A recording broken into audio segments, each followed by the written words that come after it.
Muito bem, voltamos a falar direto da página do Jornal Visão Espírita, no YouTube e no Facebook, para mais uma gota de Espiritismo. Hoje, Evangelho no Lar, a visita de Jesus à nossa casa. Sejam muito bem-vindos. Sou Fábio Pereira, vamos fazer o culto do Evangelho no Lar completo, oração inicial, depois uma leitura edificante. O livro que nós utilizamos é Segue-me, de Emmanuel por Chico Xavier. Hoje caiu Interrogação do Mestre. Vamos ler e explicar. Na sequência, a gente vai para o Evangelho segundo o Espiritismo. Hoje caiu o capítulo 13, Não saiba a vossa mão esquerda. E o item é a piedade. A piedade é o item que nós vamos estudar hoje. Lemos e explicamos. No final, fazemos a oração final para a finalização da fluidificação da água. A minha já está aqui, então tem aí um recipiente com água para que aconteça também a fluidificação. Os mentores possam fazer a fluidificação da água aí na sua casa, tá bom? Então é o circuito completo para aquelas pessoas que professam a fé espírita sozinho em casa, né? Que não tenham é o único espírita em casa, ou então tem uma certa dificuldade para ler em voz alta, então reúne a família, coloca na frente da televisão, pelo YouTube, por exemplo, e faz o Evangelho conosco. Isso é bastante comum também, tá bom? O objetivo é que você possa fazer o Evangelho no Lar, que é a visita de Jesus à nossa casa, literalmente falando, não é? Então vamos lá. Elevemos o nosso pensamento até Jesus, ou seja, vamos pensar em Jesus da forma que nós conhecemos Ele, imaginamos que Ele seja. Senhor Jesus, querido Mestre e amigo, Deus Pai Todo-Poderoso, benfeitores espirituais, mentores que nos acompanham, seu Calixto, Dona Zélia, seu João Leão Pita, seu Joaquim, seu Romeu, seu Alexandre e doutor Agripino, nosso guia espiritual, cumprimentando o meu guia espiritual, cumprimento a todos os demais, seu Otávio, muito obrigado pela presença, seu Caibar, sua equipe de Alvorada Nova, seu Bezerra de Menezes, seu Allan Kardec e seu Agostinho. Elevamos o nosso pensamento até o Senhor Jesus, para que também nossa vibração se eleve o máximo possível e possamos perceber, notar, sentir a sua presença em meio a nós. Somos mais de dois reunidos em teu nome, então sabemos efetivamente que o Senhor está conosco, já que é uma promessa sua. Sendo assim, Senhor Jesus, muito obrigado. Muito obrigado também, Mestre querido, por tudo de bom que nos aconteceu na última semana. Muito obrigado por tudo de ruim que não aconteceu na última semana. E claro, muito obrigado por tudo de ruim que efetivamente aconteceu, porque afinal de contas já foi, já passou, já é passado, já é dívida quitada. Já estamos livres desse problema que nós mesmos causamos. A colheita foi feita e, com o acréscimo da sua misericórdia, já foi, graças a Deus. Dessa forma, então, Jesus, só temos a agradecer por tudo de bom que aconteceu, de ruim que não aconteceu e de ruim que aconteceu nessa última semana. Muito obrigado. No quesito pedido, gostaríamos de pedir que o Senhor não olhe as nossas imperfeições, mas a fé que cada um de nós traz no coração, o desejo de se melhorar, o desejo de servir, o desejo de ser útil, o desejo de fazer o certo em vez do fácil, o desejo de acertar mais e de errar menos, e que essa misericórdia sua, infinita, graças a Deus, continue caindo sobre nós, para que tenhamos novas e novas oportunidades de acertar, de escolher o certo em vez do fácil. Dessa forma, então, mestres, sabedores da sua presença em meio a nós, damos por iniciado o nosso Evangelho no Lar, e que assim seja. Vamos lá. Interrogação do Mestre. O livro Segue-me, de Emmanuel por Chico Xavier, tem sempre um trecho do Novo Testamento, e depois Emmanuel discorre sobre o assunto. O trecho da interrogação do Mestre é de Lucas, capítulo 9, versículo 25, que aproveita o homem granjear o mundo todo, perdendo-se ou prejudicando a si mesmo. Faz parte de uma trajetória de Jesus, que começa trazendo os discípulos, os apóstolos à realidade, informando os apóstolos sobre a situação de que existe uma salvação, e que essa salvação ela vem pela caridade, ela vem pelo desapego aos bens materiais, ela vem pelo abandonar-se a si mesmo em favor do próximo, e precede a famosa cena ou trecho da transfiguração, que a tradição cristã diz que foi no Monte Tabor, mas tem também a possibilidade de ser no monte próximo aonde Jesus teria dito isso, né, que aproveita o homem granjear o mundo todo, perdendo-se ou prejudicando a si mesmo. Monte Elmon, mas na tradição cristã normalmente se fala Monte Tabor, onde houve a transfiguração, que apareceu Moisés e Elias para eles e tudo mais. É um período conturbado em que Jesus já está dando bastante ênfase à situação de que ele vai desencarnar, de que vai ser preso, e principalmente dá o testemunho de que essa vida ela é importante, essa vida que nós vivemos ela é importante, extremamente importante, porque é aqui encarnado que nós vamos nos depurar, que nós vamos quitar débitos, que nós vamos plantar créditos, né? Que é isso que seria ideal, quitar os débitos do passado e plantar créditos para o futuro. Esse seria o mundo ideal, vamos dizer assim, né, para nós. E que isso aqui passa, tudo aquilo que os nossos olhos veem, porque a mediunidade da vidência não são os olhos que veem, né? Então tudo aquilo que os olhos veem, na realidade nós estamos falando de uma situação transitória. Tudo que é matéria perece e se transforma. E por que é que nós vamos granjear o mundo todo? Por que é que nós vamos ficar vinculados aos bens materiais, às coisas palpáveis e visíveis, se o que realmente conta é aquilo que está fora da matéria? Eram situações complicadas de Jesus dizer naquela época, falar assim, olha, o importante é a gente saber que no plano espiritual é que é a realidade. Então quando seu corpo se for, quando meu corpo for, eu vou voltar para o plano espiritual onde eu estava.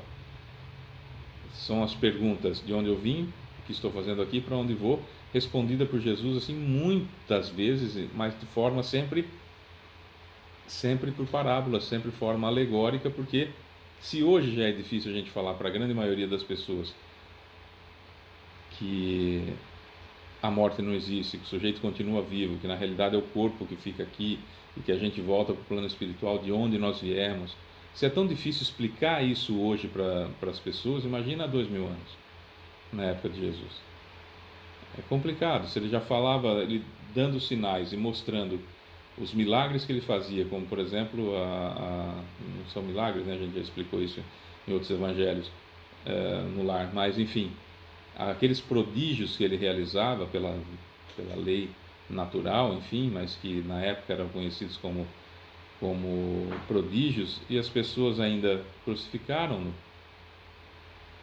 Imagina se ele falasse certas coisas. Então por isso que ele dizia, olha, ele disse, eu vou voltar ao Pai, vou pedir que ele envie um outro Consolador para relembrar o que eu disse e dizer as coisas que eu não posso falar agora, que é o Espiritismo. Então estudar o Espiritismo é de vital importância para que nós entendamos a mensagem do Cristo, que olha, já veio há 2000 anos e a gente ainda não entendeu. Essa passagem aqui é extremamente importante contra o materialismo. Mas quanto mais nós desenvolvemos o intelecto, mais nós nos afastamos de Deus. Quanto mais nós estudamos as ciências, mais a gente se afasta de Deus e mais ateus existem por todo lugar, por todo espaço. Pessoas que se dizem ateus graças a Deus e que quando a dificuldade se apresentam, falam, ai meu Deus, socorro. A gente sabe que é exatamente assim. Mas que na cabeça deles estão, eu sou rebelde, eu não acredito em Deus, né? Essas tolices que faz com que nós fiquemos cada vez mais presos à matéria, dando importância àquilo que é perecível, ao passo que nós somos eternos. Então é uma questão de escolha. E o conhecimento é para aclarar as coisas. Conhecereis a verdade vos libertará. Quando nós conhecermos de fato que essa vida que nós estamos vivendo é apenas uma encarnação e que a vida plena e real ela existe desde que eu fui criado como espírito, que não há morte, as coisas mudam. As coisas mudam. Fica um pouco mais fácil a gente entender o que Jesus queria dizer em cada uma das situações, né?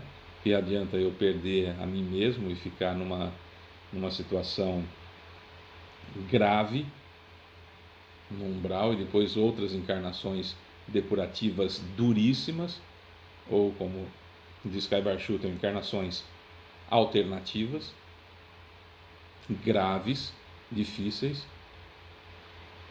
porque apostei naquilo que vai sumir amanhã, que é a matéria.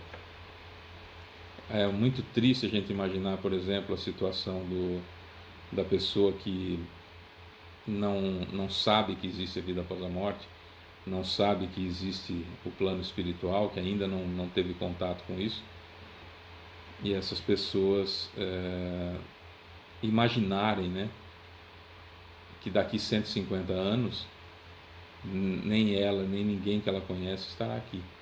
Eu acho muito interessante essa frase que as pessoas falam assim: você já parou para pensar que daqui 150 anos vão estar morando na sua casa pessoas que você sequer conhece? Aquilo que era seu, que era tão importante para você, vai estar na mão de outras pessoas? Eu fico pensando, que frase materialista, né? Coisa triste você imaginar que daqui 150 anos nada que a gente conhece vai existir. Daqui 150 anos, pode ser que eu esteja de volta na mesma casa que eu construí, na mesma fazenda que eu possuía, reparando os males que eu cometi. É muito mais Deus do que simplesmente daqui 150 anos não tem mais ninguém aqui que eu conheço, acabou tudo. Como assim acabou tudo? Que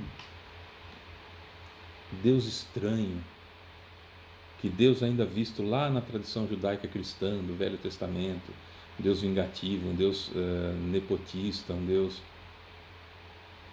enfim, um Deus com mais defeitos do que a gente, porque eu não tenho coragem de maltratar, de matar o filho de alguém que eu não gosto. O Deus do Velho Testamento, o Deus da tradição judaica cristã é assim, né? Então, conhecereis a verdade vos libertará do preconceito, da dor, do sofrimento, da ideia de separação entre pai e filho, mãe e filho, esposo e esposa, enfim, pessoas que se gostam, né? Não acaba. Ah, Fábio, mas eu não acredito. Certas coisas são verdadeiras, acreditemos nelas ou não. Se você souber antes, melhor. Né?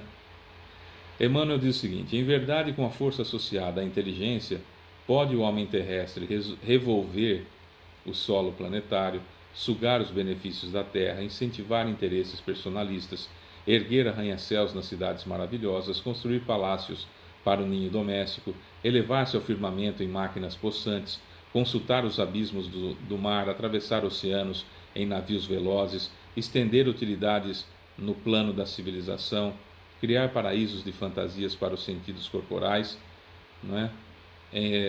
Com a força da inteligência, o homem pode monopolizar os negócios do mundo, abrir estradas ligando continentes e povos, conversar a distância de milhares de quilômetros, dominar o dia que passa em carros de triunfo, substituir os ídolos de barro no altar da ilusão, formar exércitos poderosos consagrados à morte, forjar espadas e canhões, ditar duras leis aos mais fracos, gritar a palavra de ódio em tribunas de ouro, exercer a vingança, oprimir, gozar, amaldiçoar.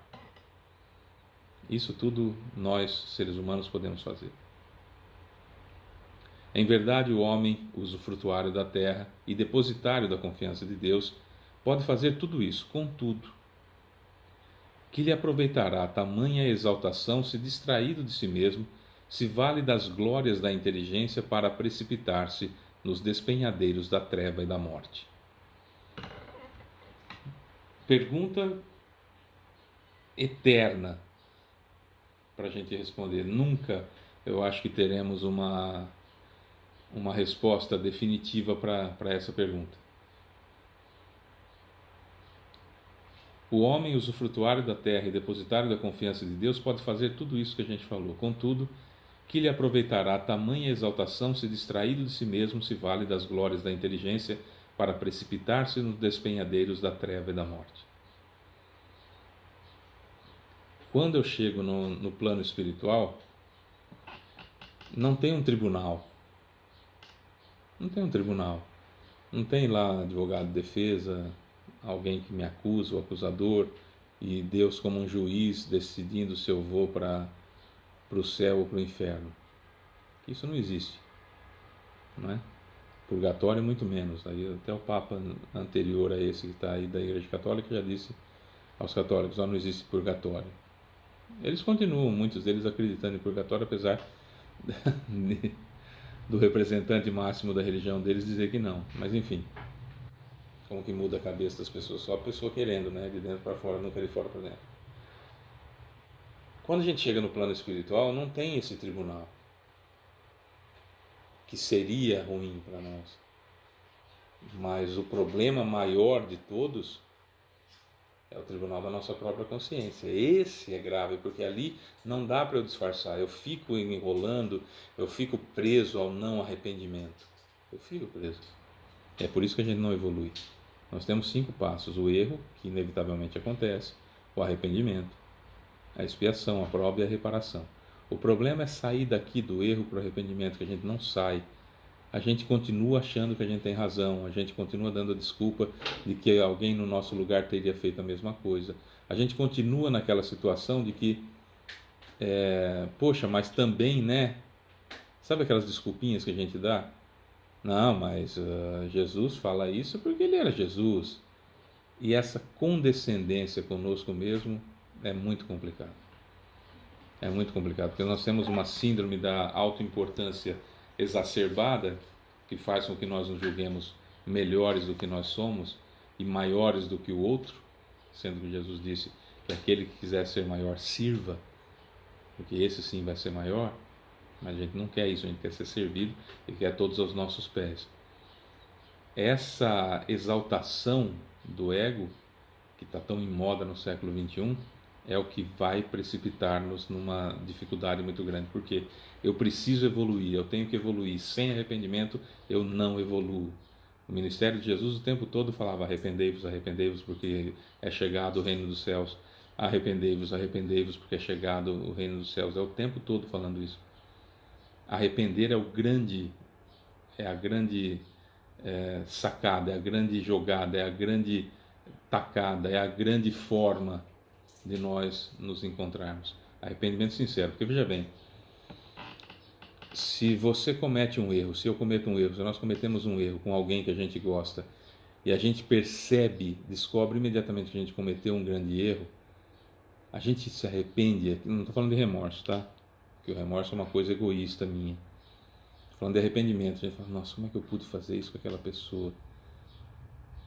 E aquilo é um arrependimento sincero. Esse arrependimento sincero já me causa dor, já me causa dificuldade, já me causa embaraço, já me causa uma coisa ruim aqui no peito, que já é o começo da expiação. Então perceba, erro, já veio o arrependimento, que já é o começo da expiação. Eu fico indignado com aquilo e tento reparar de alguma forma, que é corrigir. Olha aqui, ó, já estou pulando um passo, que é o tal do expiar pelo amor. Eu já quero resolver aquele caso, procuro outra pessoa, peço perdão, peço desculpas, tento me modificar, luto contra as más inclinações para não fazer aquilo de novo, compensando a pessoa pelo mal que lhe causei. E olha que coisa espetacular: quando eu for colocado à prova de novo, que acontecer de novo aquela situação, as chances de eu vencer são muito grandes de não voltar para o erro, de não cometer o erro. Então isso é espetacular. Agora, quando eu cometo um equívoco que eu não sei, que eu não sabia, eu descubro que aquilo é errado, me causa a mesma situação. Eu fico arrependido da mesma forma. Nossa, mas eu não sabia que era isso, pelo amor de Deus, eu não queria, não tinha essa intenção, eu não queria fazer isso. E esse arrependimento já começa a expiação, que já começa a me dar aquela dor, e eu vou reparar isso de alguma forma. Eu sou compelido a reparar aquilo de qualquer forma. Perceba, de alguma forma. Perceba que então o erro, quando ele é involuntário ou quando eu percebo ele imediatamente, por ser involuntário também, né? Ou que eu percebo imediatamente, ou que eu percebo tardiamente, o fato é que eu entro pela expiação adentro e pulo essa etapa. Quando eu cometo um erro e o meu orgulho é um pouco maior, eu começo a dar desculpas e eu fico preso aqui, não caio no arrependimento, fico preso no erro, e não chegam no arrependimento. Porque eu falo assim, qualquer um no meu lugar faria. Ah, mas também, né, eu fiz isso, mas você viu o que a pessoa fez para mim? Ah, qualquer um no meu lugar faria, eu não tenho sangue de barata, eu sou homem, eu tenho, ó, vergonha na cara. Aqui, ó, passa sangue. Trouxa. E a gente fica preso no erro e não vai para o arrependimento. Aliás, a grande dificuldade no umbral, para sair do umbral, não é eu pedir, eu querer sair do umbral. Ah, eu quero sair do umbral, como eu vi um sujeito falando num vídeo aí recentemente. Ah, só fica no umbral quem quer. Eu vou dar, inclusive, no final desse vídeo, sabe aquelas pessoas que falam que no final do vídeo vai dar alguma coisa só para você ficar o vídeo inteiro para ele ganhar mais do Google? O mesmo que disse, ah, eu sou caridade, desobsessão, deixa para os outros. Aqui no nosso centro a gente só recebe os sábios do Oriente, os sábios chineses, para trazer novas revelações e ensinar vocês como não ficar vagando no plano espiritual, já chegar numa colônia. É o mesmo, esse sujeito aí. Como se existisse esse tipo de mágica, né? E essas tolices que colocam a gente num círculo de não arrependimento, esquece. Sem arrependimento eu não consigo sair daquela situação que eu me encontro. Sem arrependimento eu não consigo evoluir. Então o nosso atraso moral diz respeito à minha falta de arrependimento. De entender que aquilo que eu fiz não está certo e que eu preciso sair da situação que eu me encontro. Eu preciso evoluir. Por que é que eu vou ficar numa situação de que eu sou extremamente importante,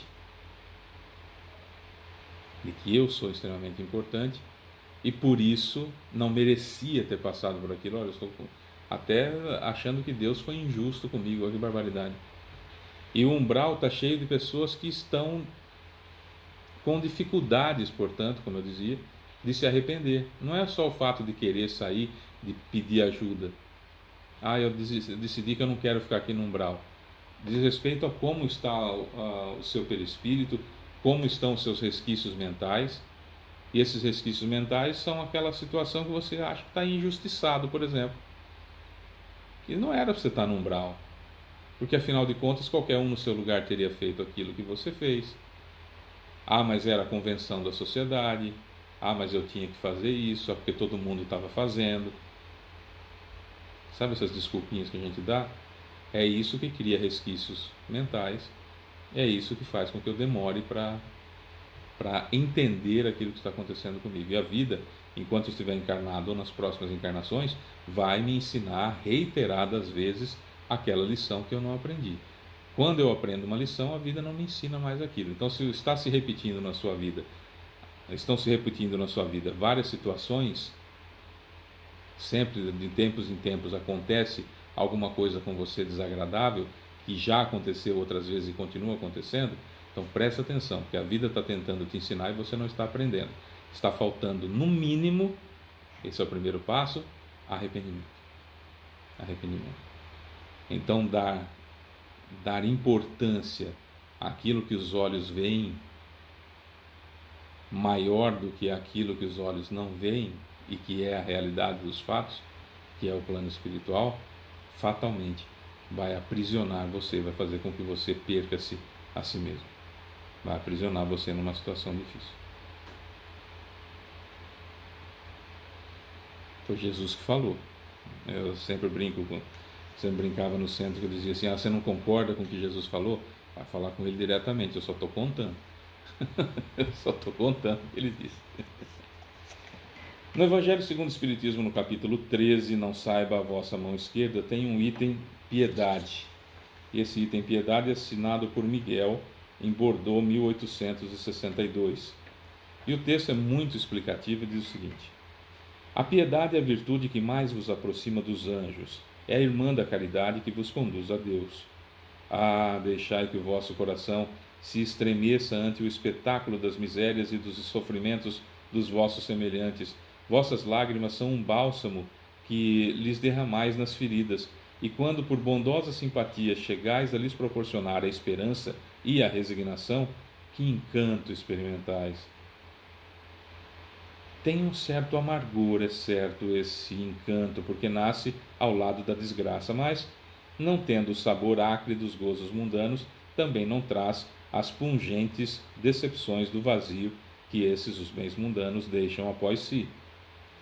Envolve-o penetrante suavidade que enche de júbilo a alma. A piedade bem sentida é amor. Amor é devotamento, devotamento é o esquecimento de si mesmo, e esse esquecimento de si mesmo, essa abnegação em favor dos desgraçados, é a virtude por excelência a que em toda a sua vida praticou o divino Messias e ensinou na sua doutrina tão santa e sublime.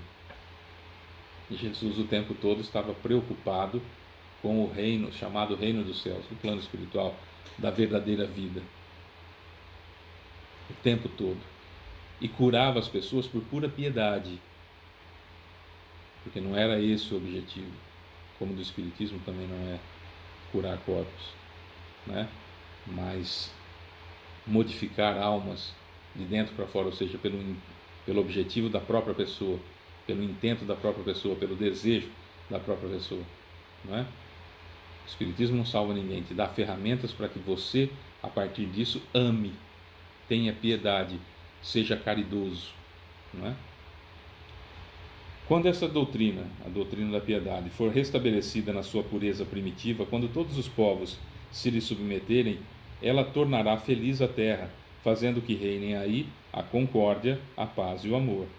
O sentimento mais apropriado a fazer que progridais, domando em vós o egoísmo e orgulho, aquele que dispõe vossa alma à humildade, à beneficência e ao amor do próximo, é a piedade. Vou repetir. O sentimento mais apropriado a fazer que progridais, domando em vós o egoísmo e orgulho, aquele sentimento que dispõe vossa alma à humildade, à beneficência e ao amor ao próximo, é a piedade. Piedade que vos comove até as entranhas à vista dos sofrimentos dos vossos irmãos, que vos impele a lhes estender a mão para socorrê-los e vos arranca lágrimas de simpatia. Nunca, portanto, abafeis nos vossos corações essas emoções celestes. Não procedais como esses egoístas endurecidos que se afastam dos aflitos, porque o espetáculo de suas misérias lhes perturbaria por instantes a existência álacre. Temei conservar-vos indiferentes quando puderdes ser úteis. A tranquilidade comprada à custa de uma indiferença culposa é a tranquilidade do mar morto, no fundo de cujas águas se escondem a vasa fétida e a corrupção. Viver à margem do sofrimento dos outros porque você não quer ver essa miséria que te perturba, faz com que você tenha uma paz semelhante à paz do mar morto. Vale a pena não. Quão longe, no entanto, se acha a piedade de causar o distúrbio e o aborrecimento de que se arreceia o egoísta. Sem dúvida, ao contrário da desgraça de outrem, a alma, voltando-se para si mesma, experimenta um confrangimento natural e profundo que põe em vibração todo o ser e o abala penosamente. Grande, porém, é a compensação quando chegais a dar coragem e esperança a um irmão infeliz que se enternece ao aperto de uma mão amiga e cujo olhar úmido, por vezes, de emoção e de reconhecimento, para vós se dirige docemente, antes de se fixar no céu em agradecimento por lhe ter enviado um consolador, um amparo. A piedade é o melancólico, mas celeste precursor da caridade, primeira na virtude, que a tem por irmã e cujos benefícios ela prepara e enobrece. Miguel Bordeaux, 1862. Vou ler de novo essa partezinha. A piedade é o melancólico, mas celeste precursor da caridade, primeira das virtudes que a tem como irmã e por cujos benefícios ela prepara e enobrece. A piedade é a precursora da caridade. quando eu me apiedo da situação que as outras pessoas vivem, quer materialmente, quer moralmente, quer psicologicamente, quando eu me apiedo do sofrimento do outro, isso me torna melhor e é o que me induz naturalmente à caridade. Quando eu olho para uma outra pessoa em sofrimento e a julgo, eu me afasto da piedade e naturalmente me afasto da caridade. Certo? Fábio, mas é muito difícil fazer a caridade. Não é. A caridade é o amor em ação, certo? Isso a gente já aprendeu. A piedade é o primeiro impulso que nós vamos sentir da caridade. Mas se está difícil, vamos dar o primeiro passo para a caridade. Qual é? Cortesia. Seja cortês com as pessoas. Esse é o primeiro passo da caridade. Seja cortês com as pessoas. Inclusive com aquelas que você, eu, nós julgamos que não mereçam a nossa cortesia. Ninguém dorme Fábio Pereira hoje e acorda Chico Xavier amanhã, no que diz respeito à evolução. Não dá saltos a evolução. Eu preciso forçar-me a ser cristão a ponto de ser tão normal isso que eu não preciso mais forçar e sai naturalmente. Colocar-me no lugar da outra pessoa, entender o que a pessoa está passando, chama-se empatia. Colocar-me no lugar da outra pessoa nas condições que ela tem, isso chama-se empatia. Eu claramente vou ter piedade da outra pessoa. O problema é o julgamento. Se eu conseguir tirar o julgamento, via de regra, eu me apiedo da pessoa. Fábio, mas se eu me apiedo da pessoa e dou uma esmola para ela e ela está me enganando? Não se preocupe com isso. Se você exercitou a piedade, que é o precursor da caridade, meu Deus do céu, que coisa ótima que você fez. Se alguém usurpou de você ou não, não é problema seu. Ah, então eu vou ser ingênuo? Não é ser ingênuo, é ser caridoso e entender que cada um está num estágio. É complicado ficar falando historinha, mas enfim, é a história do sábio que estava com seu discípulo andando às margens do rio Gange e viu que um escorpião estava por se afogar na marola do rio.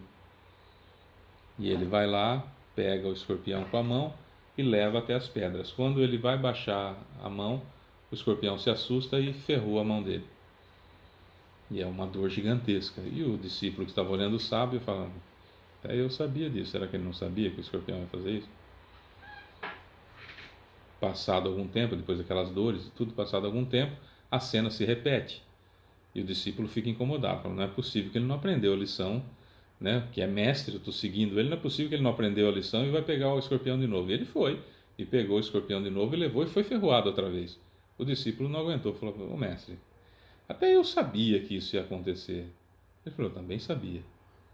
Ele falou: então por que é que o senhor salvou o escorpião da morte sabendo que ia ser ferroado? Ele disse: porque a minha natureza é salvar, independentemente se a natureza do escorpião é ferroar. A moral da história é: faça a sua parte e trabalhe a sua natureza, fortalecendo a sua capacidade de ser piedoso, de ser caritativo ou caridoso, de amar. Dê o primeiro passo, porque isso faz bem para você. E se o outro não corresponder, ele está infringindo a lei divina e natural. E ele vai arcar com essas consequências dentro do conhecimento dele, dentro da evolução dele, que não lhe diz respeito, não me diz respeito, não nos diz respeito.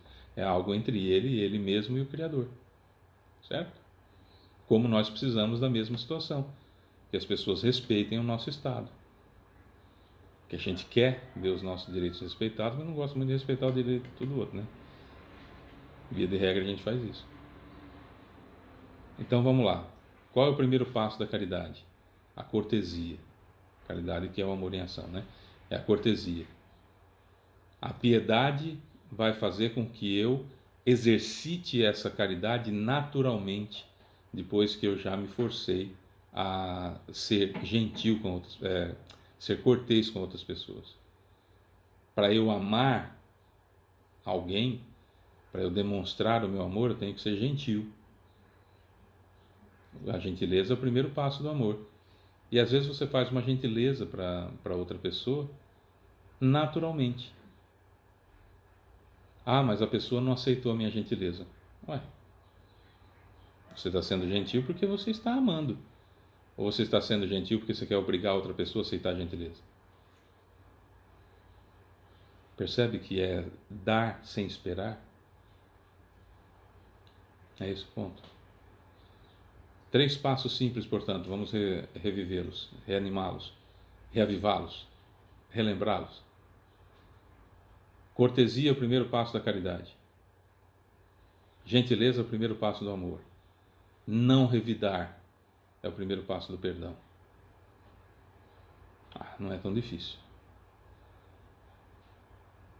O certo continua sendo certo, mesmo se ninguém estiver fazendo.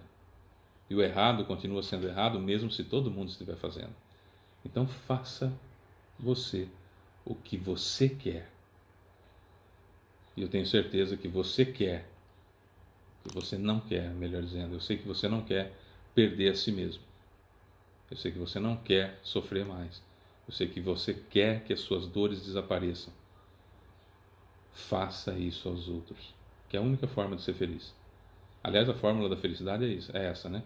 Faça o outro feliz. É isso. Vamos elevar o nosso pensamento até Jesus mais uma vez. A água já foi fluidificada pelos mentores, a gente só vai agora fazer o direcionamento magnético e vamos ser instrumentos deles, não é? Precisa destampar? Não. Precisa esticar a mão? Não. Mas se você precisa, faça, né? Não estamos aqui para julgar, mas saiba o que é certo, né? Senhor Jesus, querido Mestre e amigo, Deus Pai Todo-Poderoso, benfeitores espirituais, amigos mentores nomeados e não nomeados, todos os guias espirituais, seu Caibar, sua equipe de Alvorada Nova, seu Bezerra de Menezes, seu Allan Kardec, seu Agostinho. Muito obrigado a todos pelo carinho de sempre, muito obrigado aos mentores pela presença, muito obrigado, Jesus, pela visita. Não somos dignos de que entres na nossa morada, o Senhor sabe disso, mas pelo acréscimo de misericórdia, muito obrigado. Gostaríamos, Senhor Jesus, de abusar mais um pouquinho do Senhor, por acréscimo da sua misericórdia, que o Senhor permitisse que essa água fosse fluidificada em favor de... Agora cada um de nós vai pensar em quem nós gostaríamos.